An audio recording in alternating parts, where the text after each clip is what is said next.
Ito nga, magkasama natin, di ba? Nasa CDO siya 10 days, ngayon nasa Butuan. Sabi ko, sunga ka, sayang.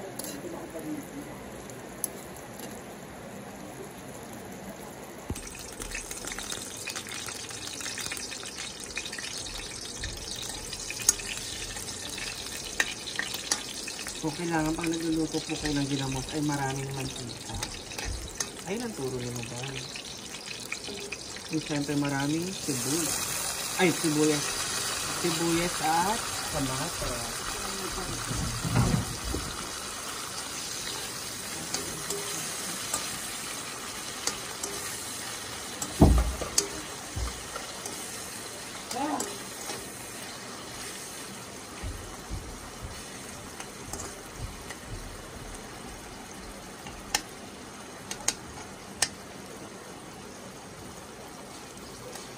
Sili. Pero hindi siya maanghang.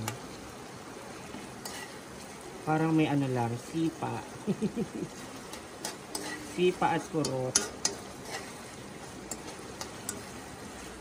And syempre dito lang naman may ginamos. Dito na naman ako nakakain ng ginamos.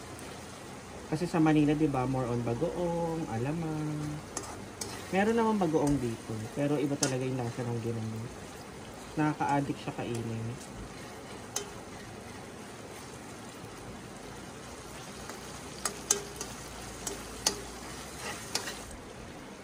So, kapag ganyan na po ang ating kamatis, maglalagay na tayo ng ginamos. Oh my God! Ang sarap ng ginamos.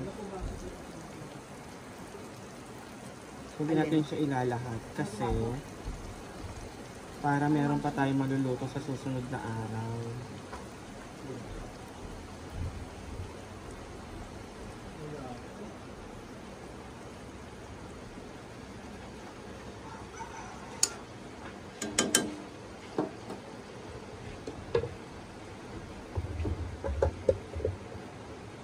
Siyempre, lalagyan po natin siya ng onting suki.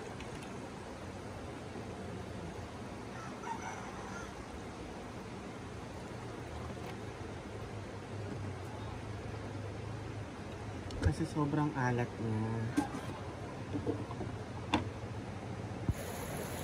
Ayan, pakukuluin lang po natin siya ng banggang-banga. Sinong Cristel? Para lumabas ang aroma.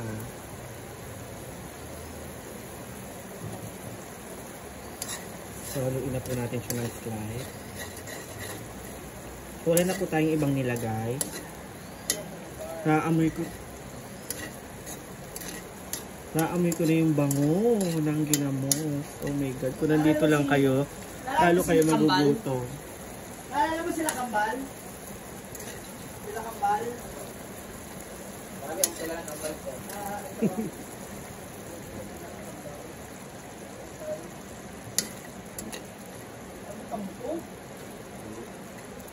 Sobrang bango. Sobrang bango niya, guys. Relax to. Ito nga, magkasama natin, di ba? Nasa CDO siya 10 days, ngayon nasa Butuan. Sabi ko, sunga ka, sayang.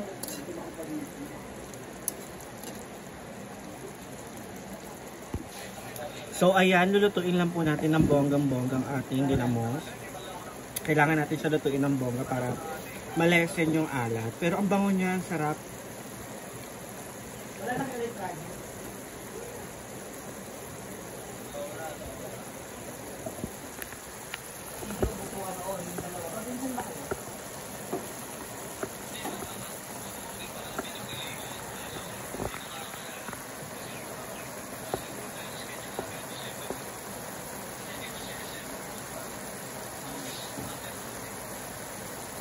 Toby ka ba? Toby ka ba?